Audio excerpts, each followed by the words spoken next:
Are you sure you're in the right place, sir? The words sliced through the quiet bistro like a blade wrapped in silk. Donald Harris didn't flinch. At 81 years old, he had heard that tone before. The sound of judgment. The sound of someone who measured a man's worth by the threadbare fabric of his flannel shirt and the deep lines carved into his weathered face. He kept his eyes on the menu, his swollen knuckles tracing the list of sandwiches. The waitress, Chloe, tapped her manicured nail against her notepad. Click, click, click. A tiny drumbeat of impatience. But she hadn't seen what was hidden beneath his sleeve. The scars that told a story of fire and blood. The faded tattoo that would soon bring a military convoy to her door. What she didn't know was that the quiet old man she was about to humiliate was a ghost from America's most classified shadows. A legend she was about to awaken. Our lunch menu is a bit pricey, Chloe added, her eyes sweeping over Donald's worn denim jeans with barely concealed disgust. We have a certain clientele here. Donald finally lifted his gaze. His eyes were pale blue, the color of a winter sky over frozen water. They held no anger, only a stillness that had unnerved enemy combatants in jungles half a world away. But Chloe saw only an old man taking too long to order. The turkey club sounds fine, he said, his voice a low, gravelly rumble. And a black coffee, please. Chloe's lips tightened into a thin, disapproving line. She scribbled the order with a flourish of annoyance and walked away, her hips swaying with self-assured rhythm. Donald turned his attention to the window, watching the lazy afternoon traffic. He hadn't come here for ambiance or overpriced sandwiches. He had come because it was quiet, and today, on the anniversary, he needed quiet more than anything. His fingers absently traced the jagged scars on his left forearm, hidden beneath the flannel. Old wounds, silvered by decades, but on days like this they ached with phantom heat. The memory of shrapnel tearing through flesh. The memory of brothers screaming in the dark. The bistro hummed with polite conversation. A family at the nearby table glanced his way. The mother's eyes were wary, as if his mere presence disrupted their carefully curated afternoon. When Chloe returned with his coffee, she slammed it down harder than necessary. Dark liquid sloshed onto the white saucer. Your sandwich will be out shortly, she announced, already looking past him toward a group of businessmen being seated. Then her eyes caught his forearm. His sleeve had ridden up slightly, exposing the twisted landscape of scar tissue. Her face contorted with genuine disgust. Goodness, she said, loud enough for nearby tables to hear. What on earth happened to you? The conversations around them faltered. The father at the next table stopped mid-sentence. The air thickened with uncomfortable silence. Donald slowly pulled his sleeve down. An old argument, he said softly. Chloe let out a small, cruel laugh. Well, it looks like you lost. She leaned in slightly, her voice dropping to a stage whisper that still carried. We do try to maintain a certain standard of decorum here, sir. Maybe you could keep that covered? The request hung in the air, shimmering with its own ugliness. Before Donald could respond, a man in a tailored suit approached. His name tag read Manager Henderson. Is there a problem here? He asked nervously. This gentleman was just showing me his very graphic injuries, Chloe said, playing the victim with practiced ease. It's a bit much for a lunch setting, don't you think? Henderson wrung his hands. Sir, he began, his voice placating, perhaps it would be best if we try not to disturb the other guests. I haven't said a word, Donald stated quietly, but the tide had already turned. The mother at the next table was now whispering to her husband, her hands shielding, her children's eyes as if Donald were some grotesque exhibit. I think, Henderson said, his courage bolstered by Chloe's smug expression and the silent judgment of his patrons, it would be best if you settled for your coffee and left. He gestured vaguely toward the door. We'll even comp the drink. Please, just go quietly. The word quietly was the final insult. Donald Harris had spent a lifetime moving quietly, silent in jungles so dense the sun was a rumor, silent on black shores where you couldn't see your own hand, silent as he held dying friends, their last breath swallowed by the roar of battle. To be told to go quietly from a bistro by a man in a cheap suit was an irony so bitter it almost made him smile. Across the room, another pair of eyes had seen everything. At a small corner table sat a man in his late 30s, civilian clothes, simple polo and jeans, but his posture was ramrod straight in a way no civilian could ever quite master. His hair was military short, his jaw set, and his hazel eyes missed nothing. Lieutenant Commander Marcus Thorne had been enjoying a quiet lunch on leave from Naval Special Warfare Command, but his food now sat forgotten on his plate. He had watched the entire exchange, the waitress's sneer, the manager's cowardice, the old man's unshakable dignity. But he had seen something else too. As Donald reached into his pocket to pull out his wallet, his flannel sleeve hitched up. Just for a second. It rode past the scars, past his watch, to a small patch of skin just below his elbow. And there, faded by decades of sun and salt water, but still unmistakably clear, was a tattoo. Marcus felt the breath catch in his throat. It wasn't flashy. It was small, discreet, deadly serious. A skull wreathed in serpents with a trident rising behind it. But it wasn't just any seal trident. It was older, a specific variant, the insignia of a unit that existed more in whispered legends than in official records. A ghost team from a forgotten war. Marcus's hand went to his phone, swift and economical. He didn't rise to confront the manager.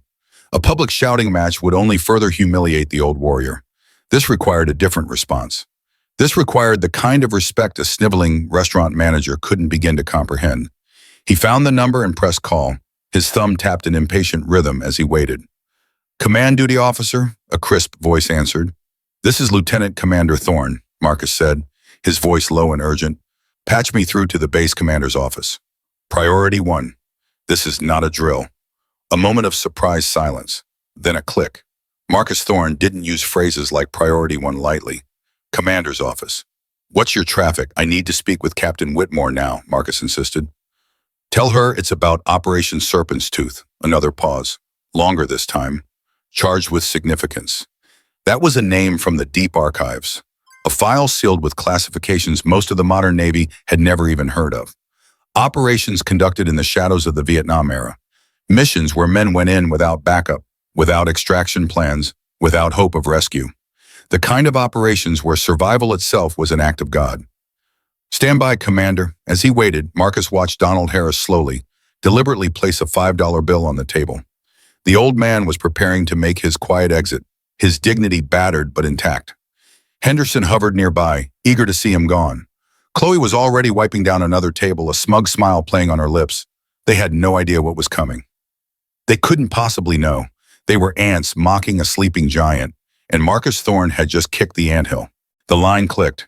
"Commander Thorne," Captain Whitmore's voice came through, dangerously calm. "Talk to me, ma'am," Marcus said, his eyes never leaving Donald. "I'm at the Oak and Anchor Bistro on Main Street. You are not going to believe who I'm looking at right now, and you're definitely not going to believe how he's being treated." "Who is it, Commander?" "It's him, ma'am." Marcus's voice tightened with controlled fury. "The legend himself, Donald Harris, Master Chief Harris. They're throwing him out like trash." There was a beat of absolute silence on the other end. Then Captain Sarah Whitmore's voice came back, sharp as a blade. "Keep eyes on him, Thorne. Do not let him leave. Do not engage. I am on my way." She slammed the phone down. Across town in a sterile office overlooking the naval base, Captain Whitmore hit her intercom with the force of a hammer strike. "Get me my vehicle in a full dress uniform honor guard. Now, and get the Master Chief of the command on the line." Her voice was ice and fire. "Tell him we found a ghost." Back in the restaurant, the final act of petty cruelty was unfolding. Donald Harris stood, his joints protesting with a quiet creak. He adjusted his flannel shirt and looked at Henderson, his gaze empty of malice. He was about to turn toward the door, a silent, forgotten soldier fading away once more. But Henderson, puffed up with his small victory, couldn't resist one final jab. "And if I see you loitering around here again," he said, his voice loud and needlessly cruel, "I won't hesitate to call the police. Men like you can be unstable. We'll have you evaluated." The threat to have him declared mentally incompetent was the ultimate overreach, the final stripping of agency and dignity. It was at that exact moment the sound began. It started as a low, distant hum, a vibration felt more than heard. It grew rapidly into a deep, authoritative siren, not the frantic yelp of a police car, but the powerful chest-rattling whoop of a military escort. Heads in the restaurant turned toward the windows. Two black SUVs, sleek and imposing, swept to the curb, followed by a larger van. They parked with military precision, boxing in the entrance. Doors opened in unison. Uniformed men and women began to disembark. They were not police. They were sailors and Marines in immaculate dress uniforms, blues and whites so crisp they seemed to cut the air. They moved with disciplined, intimidating purpose. forming a silent two-line corridor from the curb to the restaurant's front door. The patrons of the Oak and Anchor were on their feet now, pressing against the glass. Phones were already out, recording. Chloe stood frozen, a dirty rag in her hand, her mouth agape. Henderson's face had gone a pasty, sickly white. The rear door of the lead SUV opened. Out stepped Captain Sarah Whitmore.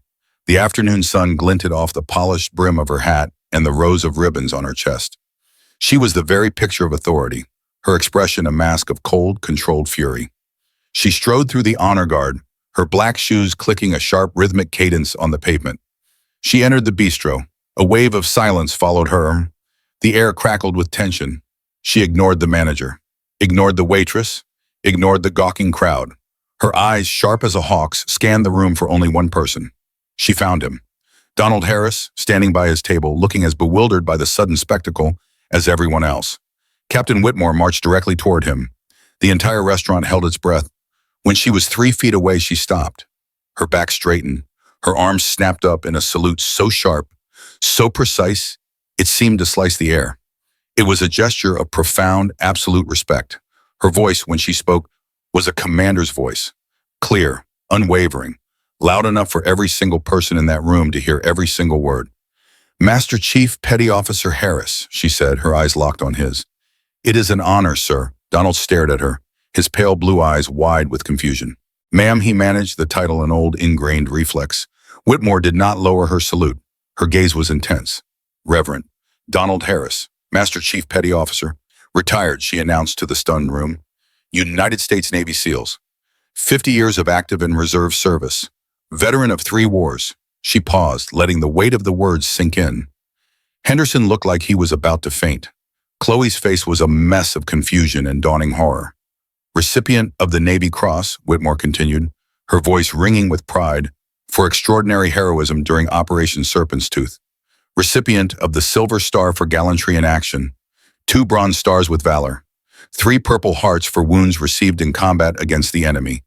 She took a half step closer, her eyes dropping for a moment to his scarred forearm, now visible again. "Wounds," she said, her voice dropping slightly but losing none of its power, "earned way single-handedly defending a compromised extraction point for 6 hours, allowing for the safe evacuation of his entire platoon. An act of valor so profound, it has been a required case study at Annapolis for the last 30 years. The collective gasp in the room was audible. The mother who had shielded her children's eyes now had her hand over her own mouth, tears streaming down her face. The other patrons were no longer just recording. They were witnessing a living piece of history, a legend they had, moments before, judged and dismissed. Finally, Whitmore lowered her hand. She turned her head slowly, her icy gaze falling upon Henderson. "This man," she said, her voice now dangerously soft, "has withstood more pain, shown more courage, and sacrificed more for his country than you could possibly comprehend in 1,000 lifetimes. His presence doesn't lower the standard of your establishment. It is the highest honor this building has ever received. Your conduct, and that of your staff, has been a profound disgrace." Henderson began to stammer, incoherent apologies spilling from his trembling lips. Then a quiet voice cut through the tension. "Captain," it was Donald. He had placed a gentle, weathered hand on Whitmore's perfectly starched sleeve. "It's all right, Captain." They didn't know. Whitmore looked down at the old hero, her hard expression softening. "Respect," Donald said, his voice calm and steady for all to hear, "isn't about the medals on your chest or the scars on your skin. It's about seeing the person standing in front of you and affording them their dignity. It's a lesson we all have to learn, sometimes more than once." His eyes met Chloe's for a brief moment. There was no anger in them, only a deep, abiding sadness. The fallout for the Oak and Anchor was swift and merciless. Within a week, their lunchtime business had vanished. The story, fueled by a dozen cell phone videos, had gone viral throughout the community. A formal letter of apology arrived from corporate ownership, along with notice that Henderson had been terminated and Chloe placed on indefinite leave. Mandatory veteran sensitivity training was instituted for all remaining staff. But the real story happened a month later. Donald Harris was in the produce section of a local grocery store, carefully selecting a ripe tomato, when he heard a hesitant voice behind him. "Mr. Harris?" He turned to see Chloe. She was out of uniform, dressed in a simple sweatshirt and jeans. She looked younger, smaller. Her eyes were red-rimmed. "I just wanted to say I'm sorry," she whispered, twisting the handle of her shopping basket. "There's no excuse for how I acted. It was cruel and ignorant, and I am so sorry. Donald looked at her for a long moment. He saw not a villain, but a young woman who had made a terrible mistake and was now living with the consequences. He offered her a gentle smile. We all have our bad days, he said, his voice kind. The important thing is what we learn from them and what we do on the good ones that follow. He held out the tomato he had picked. The secret is to find one that's firm but not hard, and it should smell like the sun. Chloe looked at the tomato, then back at his face, at the pale blue eyes that held no judgment, only forgiveness. A single tear traced a path down her cheek. It was a small moment of grace in a grocery aisle, a quiet lesson in humanity from a man who had seen the very worst of it and had somehow, miraculously, chosen to remember the best. The story of Donald Harris reminds us that heroes don't always announce themselves. They walk among us quietly, carrying the weight of their service in the lines on their faces and the scars on their skin. If this story moved you, please like, share, and subscribe to BR Veteran Stories for more incredible tales of courage and sacrifice.